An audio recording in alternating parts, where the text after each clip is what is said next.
Soterarte convida. No dia em que fui mais feliz, eu vi um avião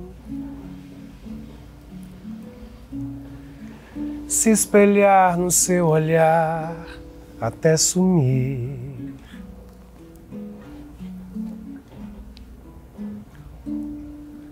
De lá pra cá, não sei, caminho ao longo do canal.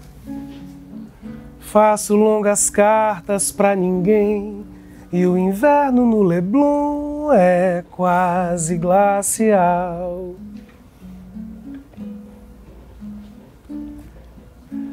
Algo que jamais se esclareceu. Onde foi exatamente que larguei naquele dia mesmo o leão que sempre cavalguei? Lá mesmo esqueci que o destino sempre me quis só. Num deserto sem saudade, sem remorsos só, sem amarras, barco embriagado ao mar. No dia em que fui mais feliz, eu vi um avião se espelhar no seu olhar até sumir.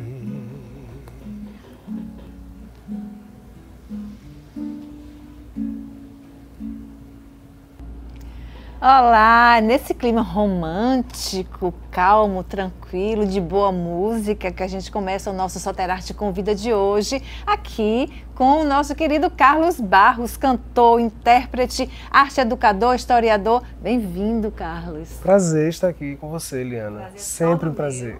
E acompanhado aqui de Arley. E outra convidada nossa, Catiana Rigaud. Catiana é escritora, né, tem alguns livros, e o primeiro livro infantil que ela está escrevendo agora, a gente vai saber tudo sobre ele. Mas eu quero começar entendendo um pouquinho da trajetória de vocês. Eu sempre começo perguntando como é que vocês se descobriram. No caso, Carlos, como é que você se descobriu na música? Conta aí pra gente. Desde criança. Eu costumo dizer que meu cantar para mim tem muito a ver com a ambiência de música dentro da minha casa por conta de minha avó, sobretudo. Minha avó gostava muito de música e os assobios da minha avó sempre foram uma referência muito grande de música para mim. E de manhã cedo, rádio, sempre ouvi muito rádio. E eu sempre gostei. Quando eu era criança, 6, 7, eu sabia que tinham 3 coisas que eu queria ser: ator, jornalista ou cantor. Eu sabia que uma das 3 eu ia ser. E aí, com o passar do tempo, eu me tornei professor, né, minha formação acadêmica, e junto com isso eu comecei a me aventurar pela música profissionalmente, mas eu sempre cantei em casa, criança, sempre gostei. Era fã de Rosana, então botava os discos, tem um Como disco uma deusa? Isso, o disco Como uma Deusa, assim, mas tem um disco dela chamado Vício Fatal, um disco ao vivo, e eu me lembro muito desse disco, de ouvir, assim, engraçado, foi nesse disco, pela primeira vez, que eu ouvi, por exemplo, Como Nossos Pais, que era um sucesso de Elis, mas eu nasci em 76, eu não vivi Elis, né? Então foi a primeira vez, por exemplo, que eu ouvi essa música, foi com Rosana. E muita gente que me conhece sabe da minha história com Gal, com Bethânia, e acha que elas duas é que foram as cantoras primeiras, assim, mas na verdade a primeira lá atrás foi Rosana. E logo depois Simone. Eu sempre fui muito interessado pelas cantoras, né? Então Rosana foi primeiro. Sempre cantoras mulheres. Sempre mulheres. Um detalhe sempre interessante. Foram as Você tem uma alma feminina. Que me interessaram. Tem. Milton tem uma canção, Sim. né? A voz feminina do cantor, né? E eu faço parte desse grupo de João Bosco se diz assim também, né? Um cantor de voz feminina. E é isso. Então, em 96, eu entrei no curso de História da Universidade Federal da Bahia. Conheci Arley lá, que se tornou meu grande amigo, meu irmão. E um ano depois eu estreiei meu primeiro show, em julho de 1997, no dia 28 de julho de 97, no dia do aniversário de Daniela Mercury. Uma vez eu falei para ela isso, eu disse, eu estreiei no dia que você nasceu e gosto muito dela também. E daí para frente foi isso, 2 discos já gravados e esse projeto de Adriana Calcanhoto, que a gente abriu com uma canção dela, né? Que é o projeto, a gente tem feito esses shows para montar o repertório desse 3º disco, que a Arley está à frente fazendo direção musical e que tem Nelson Pena, meu irmão também na percuteria, Gabriel Barros também, meu irmão na guitarra. Pois é, a gente vai falar mais sobre ele daqui a pouquinho. Catiana, você é escritora e como é que você se descobriu como escritora? Me conta um pouquinho da sua trajetória também. Tá bom. Minha trajetória é um pouco diferente, porque eu passei a vida inteira achando que eu não tinha talento pra nada. Sério? Tive uma boa educação, mas educação tradicional, voltada para o vestibular. Eu sou da época do vestibular ainda. Nem vou contar que eu também sou. Então, assim, eu sempre fui apreciadora da arte, mas, por exemplo, por eu não saber cantar, então eu achava que eu não era artista, né? Tem geralmente alguns estereótipos para o artista. Só que, de repente, eu escrevi um livro e tinha consciência que eu estava escrevendo um livro, escrevi muito rápido e guardei. Isso você tinha que idade quando você escreveu? Isso eu já tinha uns 30 anos. Eu já tinha feito algumas poesias, mas coisa de colégio, mas isso. Gosto de ficar rabiscando, desenhando, mas meu traço não é um traço profissional, então eu sempre achei que eu realmente não tinha talento. E foi esse primeiro que você... Foi. Esse daqui, eu prefiro gente. Prefiro gente. Eu escrevi esse livro, sabia que era bom, sabia que eu ia publicar e não sabia de onde veio. Guardei até que chegou o dia de publicar e aí quando eu encontrei a editora, do perfil que eu queria, fiquei pesquisando a editora, tá? Quando eu encontrei a editora, aí na entrevista, para o livro ficar do meu jeito, eles perceberam que eu tinha um jeito de escrever. Aí quando eu ia respondendo as coisas na entrevista, elas perguntavam, isso aqui vai publicar? Eu falava, não, só estou respondendo o que vocês me perguntaram. Aí ela falou assim, porque você tem uma escrita diferente e tal, você devia fazer Instagram, mostrar para as pessoas que é escritora, que é o tempo que o livro está sendo produzido. Aí eu criei o Instagram, que é o Diário de Roberta, que virou livro também. Diário de Roberta. Criei um Instagram super tímida, né? Fiquei pro Instagram, colocar meu texto, sem ter essa percepção, né? Sou artista ainda. E aí eu percebia que eu botava legenda, e algumas pessoas falavam assim, eu gostei daquela poesia que você fez. Eu falei assim, que poesia? Eu fiz uma legenda. Aí depois uma professora de literatura que me falou que minha escrita é uma prosa poética. Por isso que as pessoas gostam de ler o que eu escrevo. Então você não tinha nem noção disso, né? As pessoas aqui. Nenhuma. Agora, eu prefiro gente, quando a gente prefere alguma coisa a outra. Prefiro gente a quê? Esse livro desperta e fala sobre o quê? Curiosidade. Qualquer evento que eu vá, as pessoas param, prefiro gente, como assim? Poucas pessoas entendem, mas é uma conexão bem interessante. Na verdade, isso aqui era uma brincadeira, que as pessoas me perguntavam, na adolescência, você prefere qual tipo? Eu falei assim, eu prefiro gente. Mas era dizendo assim, não tenho interesse em príncipe, eu gosto de pessoa normal, pessoa que dá risada, pessoa que é humana, sabe? Então, gente seria mais ou menos essa característica de uma pessoa que é de verdade. E que não tem um estereótipo, um padrão, tipo, louro é moreno, ou louro negro, ou alguma coisa assim, algum estereótipo, sabe? Eu gosto da pessoa, se a pessoa fosse simpática, fosse chegar com um sorriso, né? Chegar com espontaneidade, eu amo gente espontânea, gente que sorri, gente que chora também. Então, eu prefiro gente por isso. Mas acabou sendo uma coincidência, né, do texto. Que quando eu escrevi, não tinha nome do livro. O nome veio depois. Agora, eu prefiro chocolate, a gente chata, né? Prefiro plástico bolha, a gente chata, um monte de... né? Adorei. Eu prefiro. Carmen, fala uma coisinha. Vamos falar um pouquinho sobre a Adriana Calcanhoto. Como é que está esse projeto? Como é que vai ser esse projeto? A gente tem feito já, a gente está no meio fazendo vários shows com esse título, Ensaio de Amor, que não é o título do disco.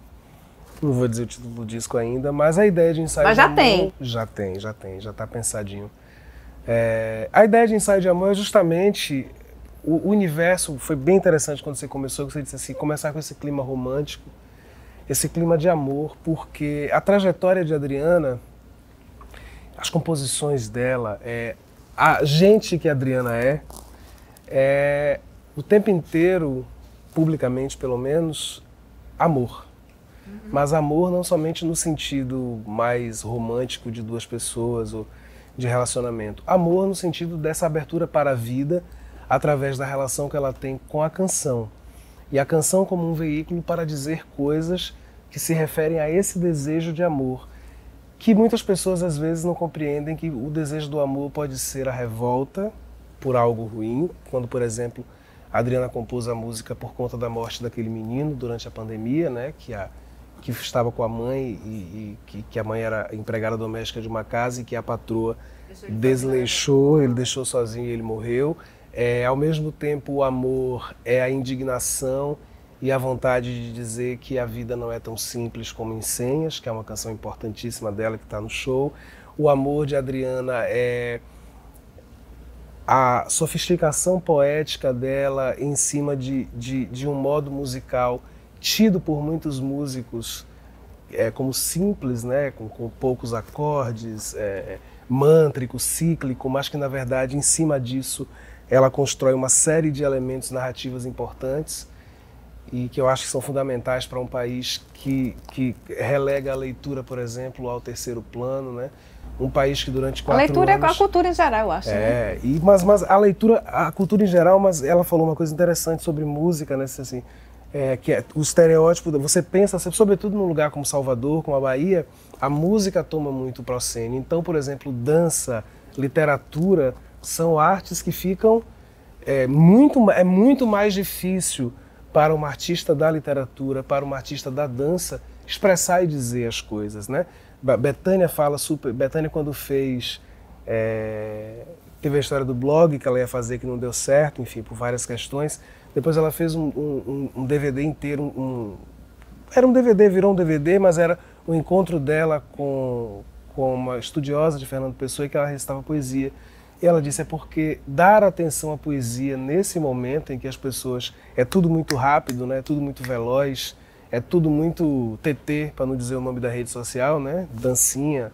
E agora as pessoas estão fazendo dança que imita robô. Eu achei interessantíssimo isso, assim. Agora a trend do momento é você fazer gestos padronizados de videogame, assim. A gente desumanizou tanto que a gente agora está virando robô de videogame. Então, por tudo isso e tantas outras coisas que a gente podia falar, para superar 4 anos de bolsonarismo, né, para superar tanta gente estúpida, torpe, esse tipo de gente também que eu não prefiro, para superar tudo isso, a gente recorre a Adriana, eu recorro a Adriana. Caetano lá, quando fez aquela canção linda que ele fala dos Trapalhões, né, no final diz assim, mesmo na deprê, chama-se um Gilberto Gil, né? Então, quando esse projeto surgiu, foi lá em 2021 ainda, a gente estava na pandemia e a gente fez um show. Você fez muitas lives, né, na pandemia? Muitas. Era uma maneira de estar vivo, né? Acho que todo mundo não só você, mas para quem estava assistindo também, quem estava em casa confinado. Necessário, né? Porque era um negócio assim, ficar distante das pessoas era muito difícil.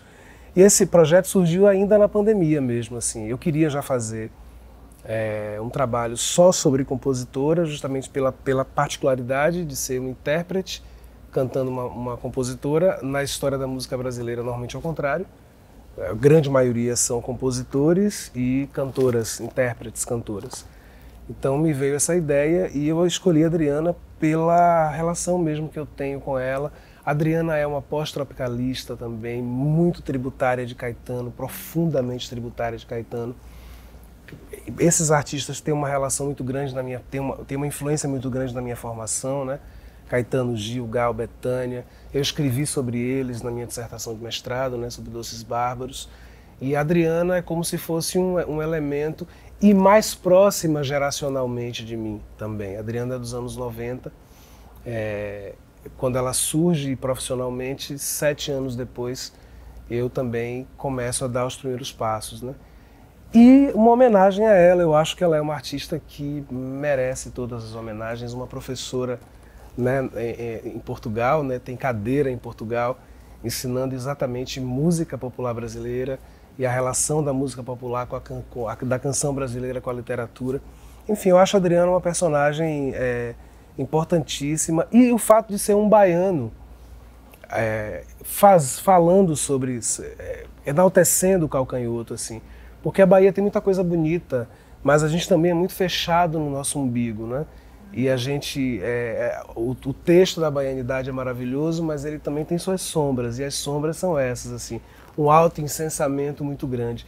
Então é um baiano pardo, né, pela classificação do IBGE, negro, homenageando uma gaúcha branca, mas que tem muita coisa a dizer ao Brasil, inclusive sobre as nossas relações étnico-raciais, sobre o ponto de vista dela.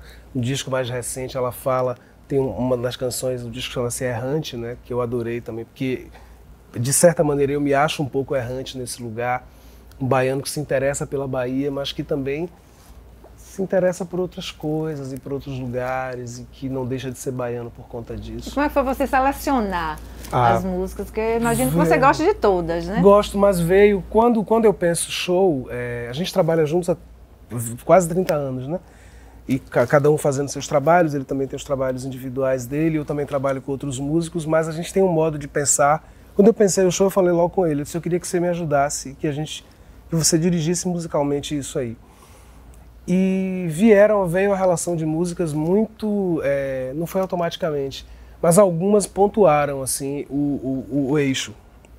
E aí eu fui reouvir os discos dela, e o critério foi buscar coisas que fossem marcadamente dela. Inverno é uma canção muito conhecida dela, mas também coisas por dentro da obra, que criassem uma narrativa sobre coisas que são muito presentes na obra de Adriana, sobretudo a ideia de presença e ausência. É muito comum na obra dela. Eu preciso de você agora, justo agora, onde você está. Né? Há sempre muito essa, que é muito existencialista de Adriana, que eu gosto muito, e que são, ao contrário do que muita gente pode dizer, dizem, mas isso não vai chegar ao povo. Isso chega, porque o Arrocha é isso. Né, quando o cara ouve aquela música do Arrocha e se debulha de lágrimas, as músicas românticas, a sofrência é isso. Você está sempre pensando sobre o que falta e o que não falta, o que falta e o que tem e o que falta. Então isso, de certa maneira, norteou. E canções que são da minha afetividade também, uns versos, por exemplo, que é uma canção que Bethânia gravou, foi lançada com Bethânia, e uma canção chamada Livre do Amor, que acabou sendo gravada por Gal, no último disco dela de canções inéditas, né, do Pele do Futuro, que também entraram. Então, canções de outros que acabaram sendo, entre aspas, de outros intérpretes. Eu trouxe essas duas. O repertório do disco está aí, o show é muito maior, o show traz, por exemplo... Canções... Ela vai estar aqui quando você for? Não sei. Eu tive a possibilidade de encontrá-la, mas na semana do meu acidente. E aí acabei não encontrando com ela. Vou tentar um contato também para mostrar para ela. Deve estar assim, felicíssima, né? Não sei, não tive esse contato com ela ainda. Né? Não tive esse contato com ela para saber. Se você quiser cantar minhas obras, eu sei. Eu fico muito feliz. Tá? Catiana, me diga uma coisa. Seus livros são para um público adolescente? Ou é para todas as idades? Olha, como a gente estava conversando ali sobre o Pequeno Príncipe, né? Eu digo... Que o Baobá parece com o Pequeno Príncipe aí. Eu brinco que a mensagem do Pequeno Príncipe, assim como a mensagem do livro, é para adulto. Agora, qualquer idade pode ler. Assim como o Pequeno Príncipe, né, eu acho que se a gente ler com uma certa idade, a gente vai precisar reler ao longo do percurso da vida, para a gente entender algumas mensagens, né? Relendo. Tem muita gente que fala que já leu esse livro 5 vezes, 4 vezes, 5 vezes, 3 vezes, por causa dessa mensagem profunda, que a gente é um texto simples, pequeno, mas que toca. Então você para refletir, para reler. Ou então, num momento, aquele capítulo tocou mais, mas está em outro momento da vida. Então aquele outro capítulo vai tocar mais. É sempre assim. E o que é que te levou a escrever um livro para criança? Porque esse último é infantil. Esse último, deixa eu mostrar todo aqui. Mundo é muita gente. Sempre falando de gente, né? Isso. É um traço meu, eu venho descobrindo também, né? Eu gosto de gente, eu gosto mesmo de gente, apesar de saber de todas as complexidades, né? E às vezes da dificuldade de lidar com pessoas. Mas isso aqui, eu sou administradora, né? E o ano passado eu dei aula no projeto de extensão. que era um projeto para microempreendedor individual. E eu fazia roda de conversa com toda uma desconstrução para poder preparar pessoas comuns a serem empreendedoras. E eu percebia que elas tinham dificuldade de lidar com a desconstrução, elas queriam usar mais do mesmo, ouvir mais do mesmo. E aí uma das coisas que eu brincava com elas, essa questão de todo mundo é muita gente, era um jargão que eu usava na aula. Essa assim. aquele que diz assim, todo mundo vai, minha mãe. Você não é todo mundo é muita gente. É por aí a ideia? Tem, para o microempreendedor, né, de onde veio, tem duas óticas. Como microempreendedor, a minha oportunidade está em ser eu, porque eu sou único. Eu não vou oferecer o que uma loja de grande porte vai oferecer, que oferece para todo mundo, vamos supor, um mercado para todo mundo, oferece uma cartela de produtos, mas as pessoas que não fazem parte desse todo mundo ficam de fora dessa cartela e ficam sem suas necessidades atendidas. Então, se eu sou microempreendedor, a oportunidade está aí, né? No diferente, no especial. E aí vem também as questões de nicho de mercado. Às vezes faz, por exemplo, tá todo mundo no Instagram. Não, tem gente que não gosta de Instagram, tem gente que não está no Instagram. Por incrível que pareça, tem gente que não está no Instagram. Pois é. E assim para muita coisa. Às vezes eu fazia um trabalho mesmo que falava assim, vamos fazer isso porque todo mundo tem celular. Eu falei assim, não é todo mundo tem celular. Tem pessoas que não têm. E às vezes a gente Minha mãe não tem celular. Isso.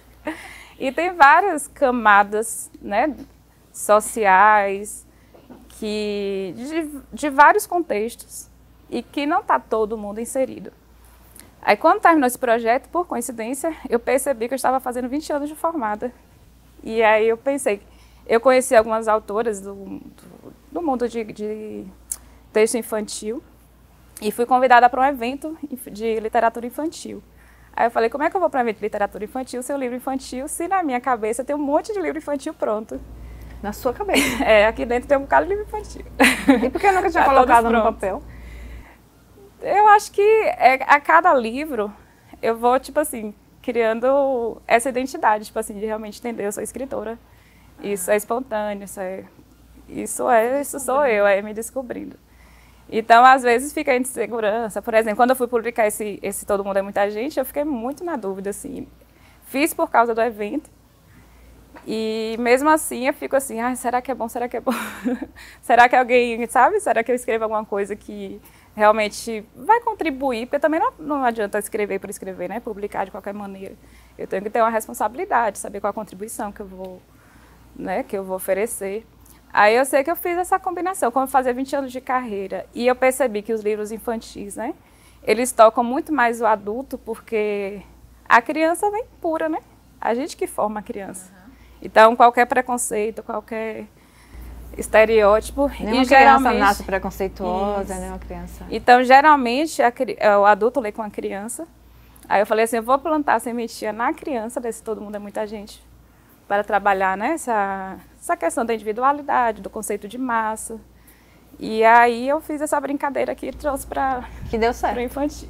Deu certo. Você trabalha também com criança, você é arte educador, mas Não, meu público, eu nunca trabalhei com criança, né? Eu sempre trabalhei com ensino fundamental, 2 sobretudo, né? Das 6º ao 9º ano, e ensino médio, adolescentes e adultos, né? Quando eu comecei a trabalhar como professor, eu comecei pela educação de jovens e adultos. Eu tinha 20 anos e trabalhava com pessoas de 50, 60 anos, que foi um grande aprendizado para mim.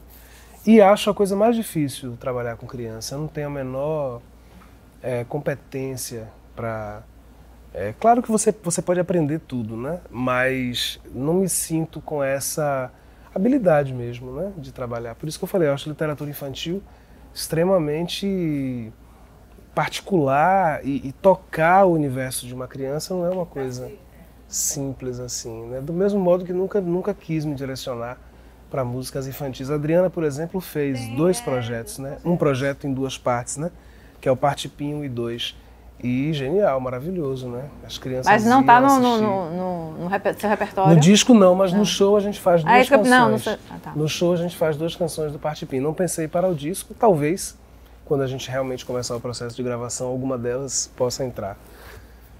Porque o Partipim, inclusive, é um projeto basicamente de intérprete, né? Quase não tem canções dela. Nem sei se tem canções dela nos shows. E o foco do disco é de ser, de fato, composições dela, né? O show não, o show a gente traz outras coisas.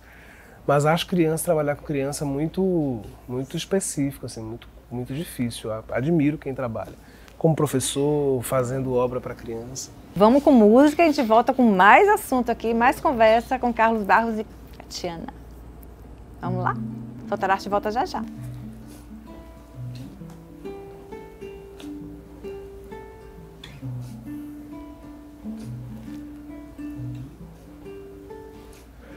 Sou sua noite, sou seu quarto.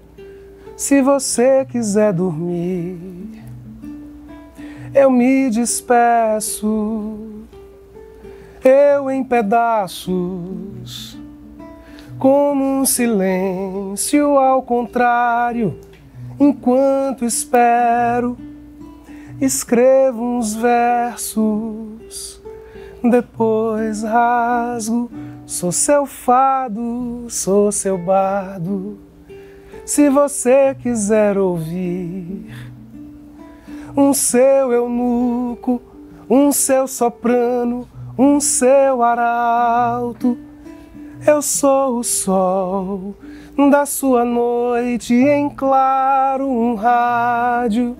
Sou pelo avesso, sua pele, o seu casaco. Se você vai sair, seu asfalto. Se você vai sair, eu chovo sobre o seu cabelo, pelo seu itinerário. Sou eu o seu paradeiro. Eu sou o sol da sua noite em claro, um rádio. Sou pelo avesso, sua pele, o seu casaco.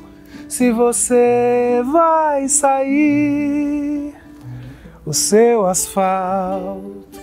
Se você vai sair, sou a chuva sobre o seu cabelo, pelo seu itinerário, sou eu o seu paradeiro.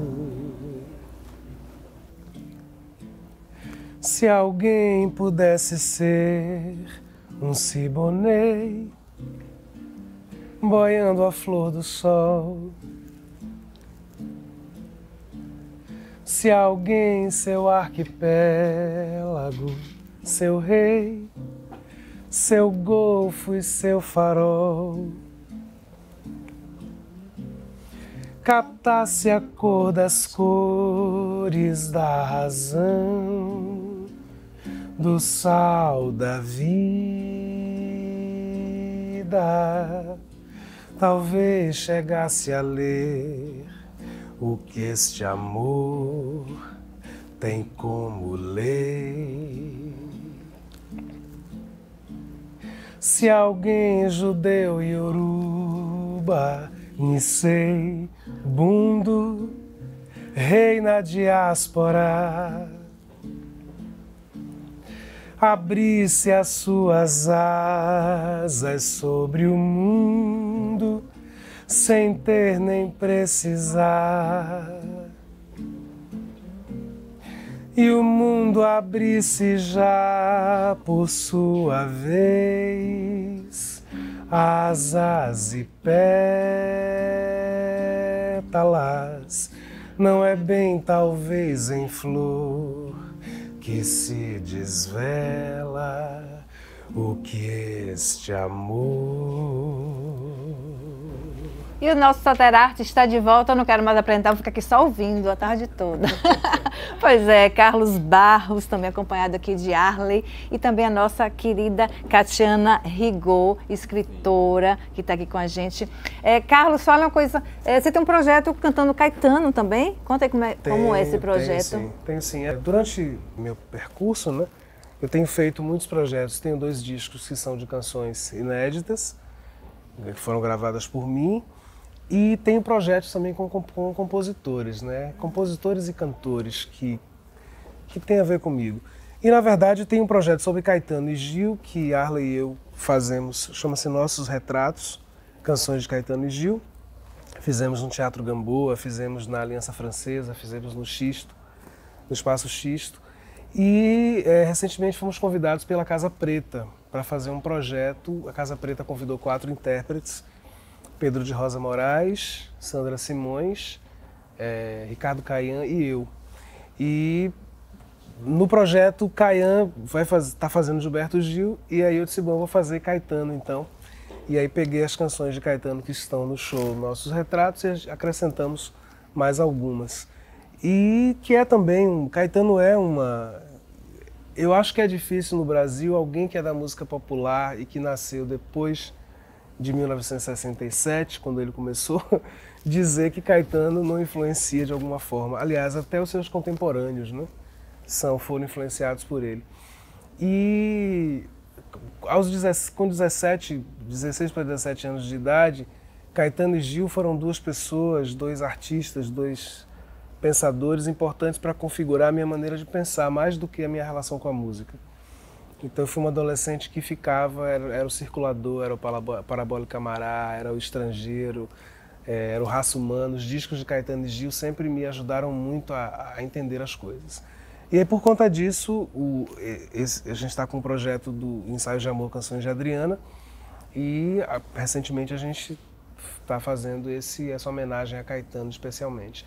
E fazer esse projeto específico para a Casa Preta está sendo interessante porque no Nossos Retratos a gente criou um universo, que foi um show também que surgiu na pandemia, um universo de Caetano e Gil, mas até a gente brincava, né? Esse show é um show difícil para o público, porque expressava muitos sentimentos que estávamos todos na pandemia, de reflexividade, um show muito voltado para dentro de cada um de nós.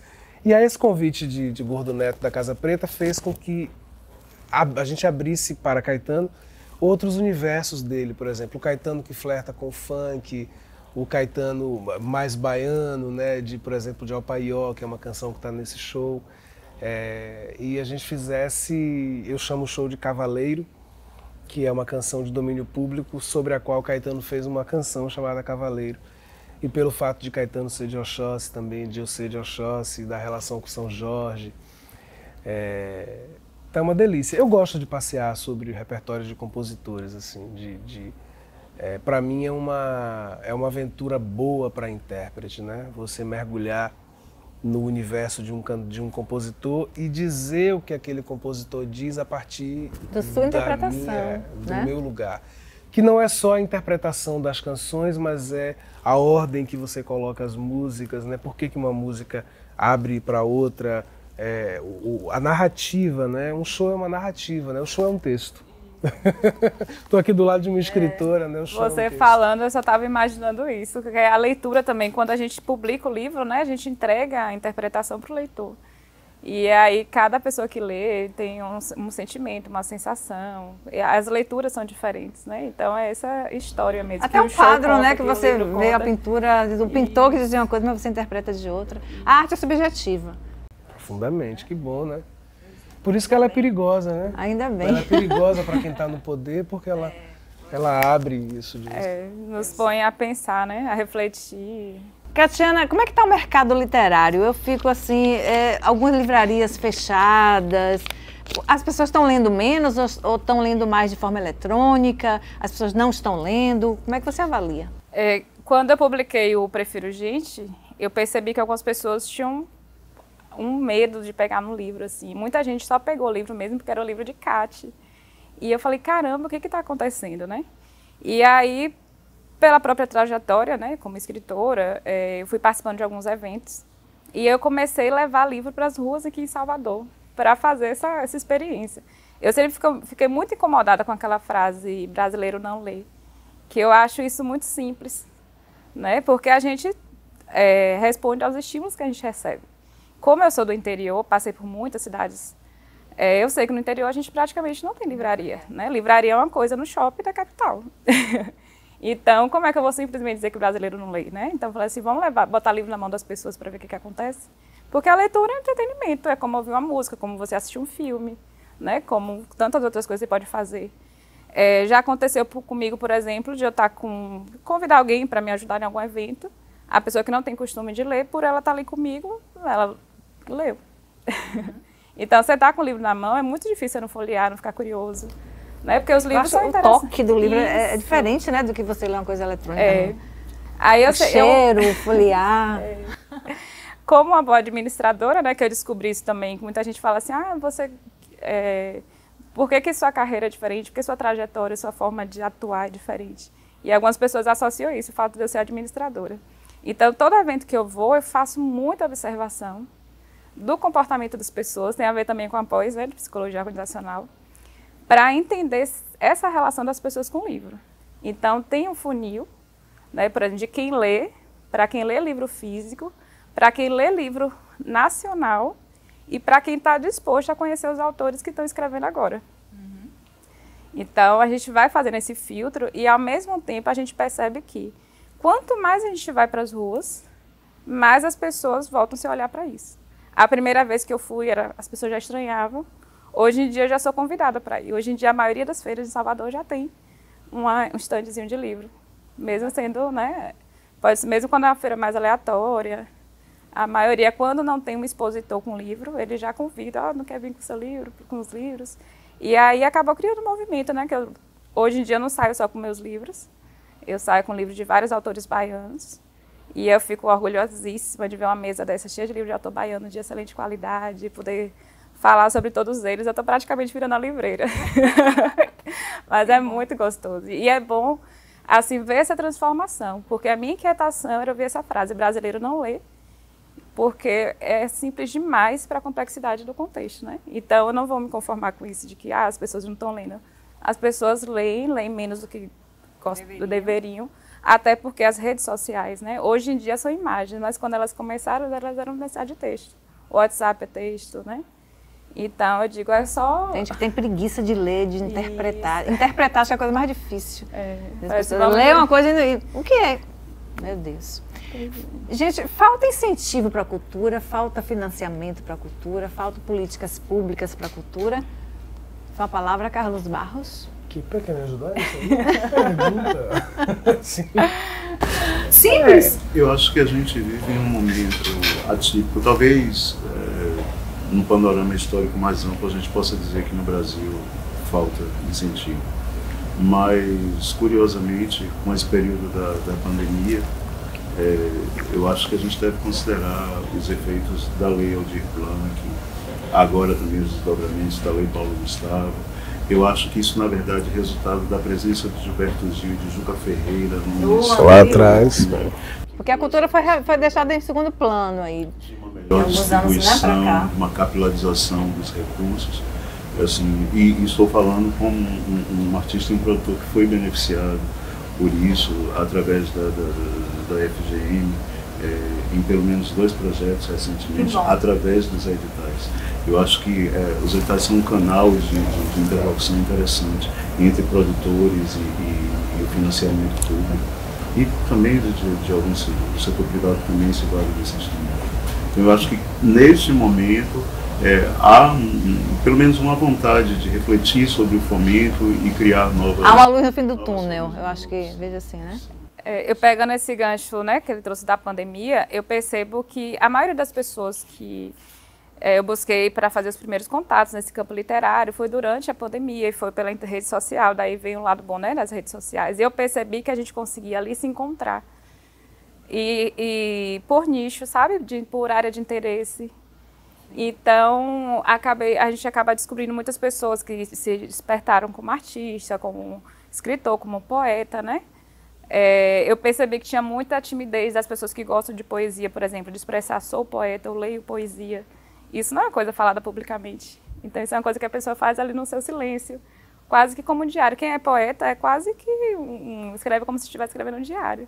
Porque é uma coisa que você guarda, você não compartilha, né? Porque quem é que vai chegar no mundo, ele fala da dancinha, né? E restar uma poesia. Só que com esse movimento, Eu acho que com a pandemia teve esse levante também de artistas e esse grito, né? Porque é como eu sempre digo, coisas boas estão acontecendo o tempo todo. Né? Apesar de nem sempre estar nos holofotes, as coisas boas acontecem o tempo inteiro. Então, uma das coisas boas é isso, esse levante de artista, de pessoas se descobrindo artista, de artista brigando pela arte, pela cultura, e a gente vai se encontrando, e as pessoas que têm interesse, né? A gente vai se tornando parceiro, vai se ajudando, então as coisas vão acontecendo. Então agora eu acho que veio aí uma fase melhor. Acho que a perspectiva é de melhorar, né? Agora com a mudança de governo, com Margarete no ministério, você vê isso, o que entristece muitas vezes é que, de todo modo, quando você considera, do ponto de vista prático mesmo, né? Assim, pragmático, material, os grandes empecilhos para a produção de cultura, de literatura, de dança, de música, de teatro, não são os empecilhos relacionados à criatividade, são os empecilhos econômicos, né, financeiros. Tudo muito... os orçamentos de cultura, tanto no nível, na esfera federal, quanto nas esferas estaduais e municipais, eles são muito pequenos se você compara com o que a cultura, a área econômica da cultura oferece para a sociabilidade. Então é impensável você ter pensar em menos de 2 dígitos de percentual para a cultura. Para mim é imoral num país como o Brasil, independente de qual gestão estejamos falando, independente de qual governo. Você disse assim, tivemos um momento. Eu não considero, inclusive, os 4 últimos anos que vivemos como nenhum momento. Assim. Eu tenho uma brincadeira que o governo Bolsonaro é fora de qualquer barema, de medição de qualquer coisa, né? Ele só pode ser medido por toda essa podridão que a gente está vendo aí. Mas outra e qualquer coisa, não. Mas pensando no governo Lula, governo Fernando Henrique, governo Itamar Franco, os mais recentes, né? Desconsiderar a ditadura militar também, porque apagou a cultura. No Brasil, e em nível federal e municipal também, é muito pouco o que se investe em cultura, né? Nós temos, por exemplo, uma cidade que é a cidade da música, né? Salvador é a cidade da música, né? Nomeada assim, e de certa maneira o é mesmo, mas, por exemplo, há uma preguiça muito grande das gestões públicas, tanto estaduais quanto municipais, em conhecerem, por exemplo, a música que circula nessa cidade e que de alguma forma não está ligada a produtoras de renome, pessoas que produzem literatura que não estão ligadas aos círculos, de alguma maneira, das feiras literárias, né? Então é preciso dizer isso, as pessoas precisam levantar-se das suas cadeiras institucionais, ir aos bares à noite, né? E buscar os poetas, os escritores, as escritoras que estão produzindo, para além das modas identitárias, que são muito úteis às instâncias oficiais também. Literatura negra é maravilhoso, literatura feminina é maravilhoso, mas o interesse de fato não é pela poesia negra ou pela poesia feminina, é porque isso tá na moda, isso rende voto, isso rende postagem bacana no Instagram, todo mundo feliz porque as likes, entendeu? E quando você vai ver no fundo, olha por que eu estou falando tudo isso. Porque é pouco dinheiro para o setor, vão convidar Catiana e vão fazer propostas econômicas absurdas para ela, por exemplo, mostrar a literatura dela. Vão convidar artistas da cena da música dessa cidade para condições absurdas do ponto de vista técnico, do ponto de vista do dinheiro, pagamentos que são feitos meses depois. Eu acho que é muita burocracia, entende? Acho que não chega para todos. Isso. Mas essa burocracia torna-se tanto pior quanto a quantidade de dinheiro que tem em jogo. Né? Se você tiver, quanto menos você vai tornar os artistas leões ferozes em busca de uma caça pequena. Quando, se você pensar planificadamente, é possível que esses editais são maravilhosos, mas eles podem abarcar mais pessoas. Podem haver editais, por exemplo, que trabalhem menos com a ideia do concorrencial e passem a trabalhar mais com a ideia das mostras? Por que não fazer uma grande mostra artística nos bairros de Salvador? Convidar os artistas que fazem parte da cena da cidade para serem anfitriões. Boa aí no subúrbio, então, por exemplo, tal artista nasceu... artistas que já fazem parte da cena há muito tempo. Por exemplo, Carlos nasceu no Santo Antônio.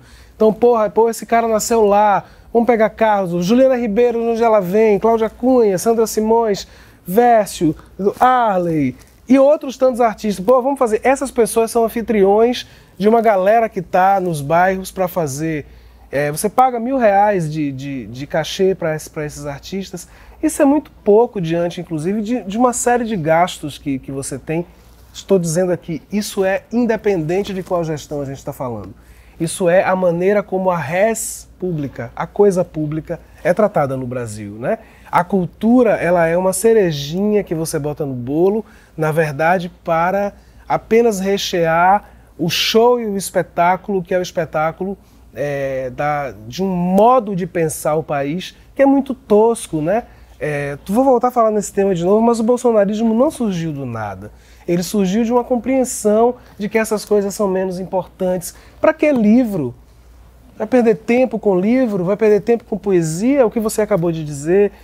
As pessoas têm vergonha de dizer sou poeta, quando na verdade a civilização ocidental foi construída, a Ilíada, a Odisseia, os poetas gregos, romanos, as civilizações africanas, né? Os oriquis africanos, os aedos gregos. A gente tem vergonha de pagar por aquilo que nos notabiliza no mundo. O que nos notabiliza no mundo não é a história do Ministério da Fazenda. O mundo nos conhece por causa do futebol de Pelé e por causa de Garota de Ipanema. Então o futebol, são atividades... O futebol virou isso que virou, né? Essa fábrica econômica que eu até duvido dos placares, né? Assim, sinceramente, né? 3-0, 2-1. O que é que isso significa de fato no cenário mercadológico do futebol? E a música é essa coisa assim, você seleciona quem são aqueles que dizem o código, né, para que essas pessoas façam muito sucesso, e você tem um monte de outras pessoas que não precisam de muito sucesso, mas que precisam de espaço, ter um show a cada 2 meses que banque a sua vida financeira, entendeu? O Teatro Castro Alves estar aberto, de fato, às expressões musicais da cidade de Salvador, porque não está e não é, entende? É a Concha Acústica fazer projetos interessantes que possibilitem que artistas da cidade façam seus projetos lá. Isso não vai competir com os grandes eventos, mas infelizmente Salvador e o Estado da Bahia, aí muito especificamente, há muitas décadas, vivem a partir da ideia dos eventos. Os editais são bacanas, mas eles não abarcam, não conseguem abarcar a diversidade de profissionais. Pessoas de diversas gerações que atuam aqui, pessoas mais velhas do que eu, pessoas mais novas do que eu, gente que vai chegar daqui a pouco, porque é muito bonito dizer que Salvador é a cidade da música quando você tem muitos músicos, sem citar nomes aqui, que nesse momento agora, por uma série de questões de saúde, por exemplo, estão precisando que outros músicos façam espetáculos beneficentes, porque não existe nenhum planejamento, nenhum pensamento a respeito de previdência, por exemplo, para as pessoas que vão envelhecer. Salvador não tem nenhum retiro de artistas, como, por exemplo, tem o Rio de Janeiro, sustentado com dinheiro da própria produção da arte. Por isso que eu toquei na questão econômica. Não dá para a gente falar só da política de editais, porque ela não vai dar conta. A gente precisa ter donos de espaços da cidade que sejam mais generosos, donos de espaços que sejam menos voltados somente para aqueles que fazem parte dos seus círculos, pessoas que gerem feiras literárias que sejam mais generosas com os artistas da literatura que estão emergindo, entende? Porque é muito fácil falar da democracia quando, no fundo, em determinados nichos, você tem autocracias que gerem as coisas com um olhar que de democrático não tem nada. Desculpa esse desabafo, não, mas eu acho que é uma reflexão importante, e torno a dizer, a minha fala ela atravessa gestões. Não estou falando de uma gestão ou de outra gestão, mas é muito mais profundo do que as gestões. É uma cultura sobre a gestão da cultura no Brasil. E na Bahia isso é muito forte. A gente acha em Salvador, se a gente não está há 365 dias divididos entre o Carnaval e o São João, agora nós estamos 365 dias divididos entre aquilo que promove os likes da internet, que promove as grandes curtidas, os vídeos e as coisas muito rápidas, que não dão espaço, por exemplo, para a gente perceber a beleza do que é uma página de um poema. E isso toca na educação, a gente fica reclamando que os estudantes não querem ler, as crianças, o IDEB do estado da Bahia, não sei o quê, essas coisas se conversam entre si.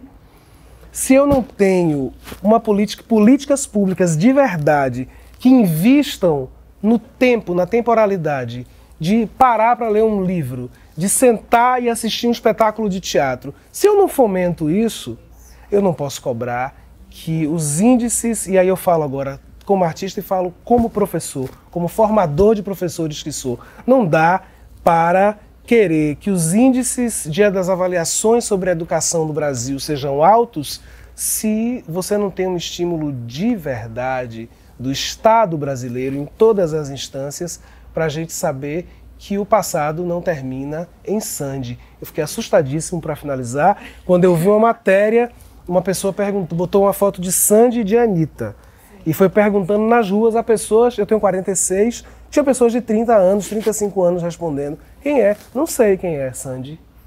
Eu disse, meu Deus, se as pessoas não sabem quem é Sandy, coitado de Chico Buarque de Holanda, né? Coitado de Adriana Calcanhoto, de Ana Carolina, de Cássia Eller. De Caetano. Mas por que isso, né? Porque a gente não assume a cultura como um negócio sério. Diferentemente, aí a gente fica falando da Europa, né? Porque a Europa, não sei o quê. A gente podia copiar a Europa nisso, né? Quando um francês, ele é tão francês que ele se recusa a se comunicar com um estrangeiro em inglês. Vou dizer assim, isso é antipático até certo ponto, mas existe um dado importante nisso aí. Ele sabe que o patrimônio que está no corpo dele incorporado é o patrimônio da língua francesa. Então ele sabe bem o quanto é importante ele preservar isso, a sua identidade. Eu acabei fazendo um discurso, me perdoe. Foi ótimo, não, foi ótimo. ótimo. Vou fazer só um gancho. Quando você falou, né, dessa questão do edital da oportunidade da cultura de uma maneira geral, eu tenho amigos nesse contexto da cultura e tenho trabalhado muito para a cultura. E por isso mesmo que eu posso dizer que para eu trabalhar para a cultura, eu tenho que ter um trabalho, né? No caso é a administradora que sustenta a escritora, porque isso aqui é tudo custeado com recursos próprios. E isso aqui isso porque eu ainda tenho esse privilégio de ter um trabalho. Como é que está o mercado, né? Por eu ter esse privilégio de ter um trabalho, né? Que faz com que eu possa... Porque para viver disso aí é difícil. Eu brinco, são os meus filhos. Pois é, e a gente está chegando no finalzinho do programa, porque tudo que é bom dura pouco. Eu quero que você divulgue suas redes sociais, aonde as pessoas podem te encontrar, onde podem encontrar suas obras. Pronto. Onde podem lhe contratar, né? Deixa eu mostrar aqui meus filhos. Esses são meus filhos que eu sustento com o trabalho formal, Prefiro Gente. Diário de Roberta. Quem é Roberta? Roberta é a persona. Como são livros reflexivos, interessante, eu escrevi no primeiro livro, sem ainda nem conhecer tanto desse universo, mas eu já tive esse insight. Eu quero que as pessoas leiam e façam a sua própria reflexão, e não necessariamente que me leiam, porque às vezes quem não é artista confunde, né? Na hora de tentar interpretar uma obra e pensar o que o artista estava pensando, não, é você que vai fazer você que vai... Isso. Então, Roberta pode ser qualquer pessoa. Isso, é uma persona que vai conversar com o leitor. Viu? Eu tenho um site, catianarigor.com.br, tem um Instagram que as pessoas mais gostam, né, que é catiana.rigor, e tem também a Raiz Livraria, que está no Instagram e tem um site, raizlivraria.com.br, que é onde a gente trabalha esses livros de autores como eu, autores daqui, a maioria são baianos, tem um ou outro que de fora, mas são todos autores independentes, contemporâneos, né, pessoas que vão para as ruas comigo, que eu fui encontrando nesse contexto, e que a gente enche a mesa e fala assim, olha, autores baianos de excelente qualidade, todos os livros muito bem escritos, muito bem pensados, com muita responsabilidade, que isso que é bacana, né? Que também essas pessoas que têm essa responsabilidade de pensar no que vai escrever, no que vai entregar para o outro. Então eu fico muito feliz de dizer para vocês que leiam autores baianos, me leio também meus amigos, que eu sou... E eu fiquei muito feliz em te conhecer e você estar aqui com a gente. Obrigada. Muito obrigada. Viu?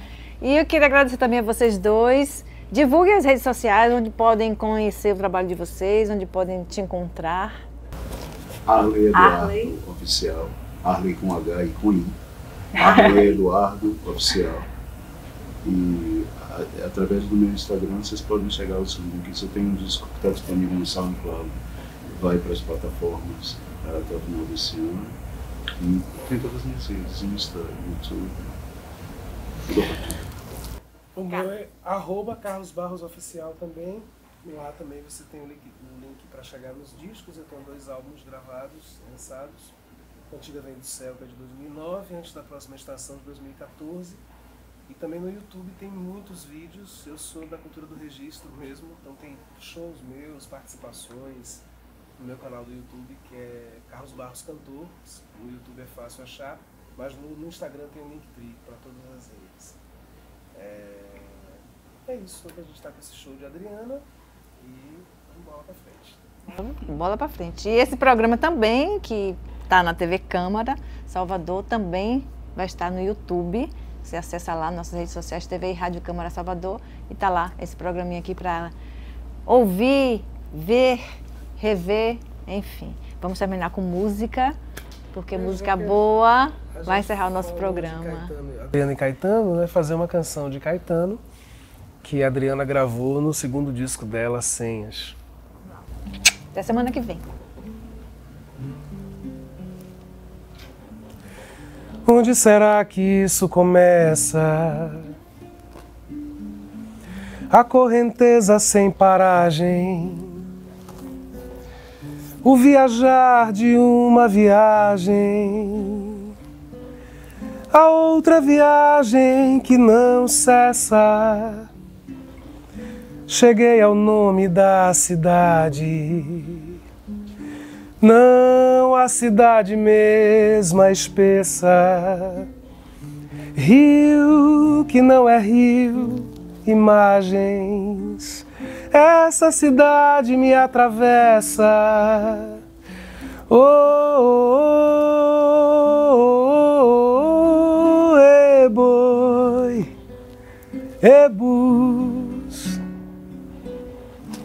Será que tudo me interessa?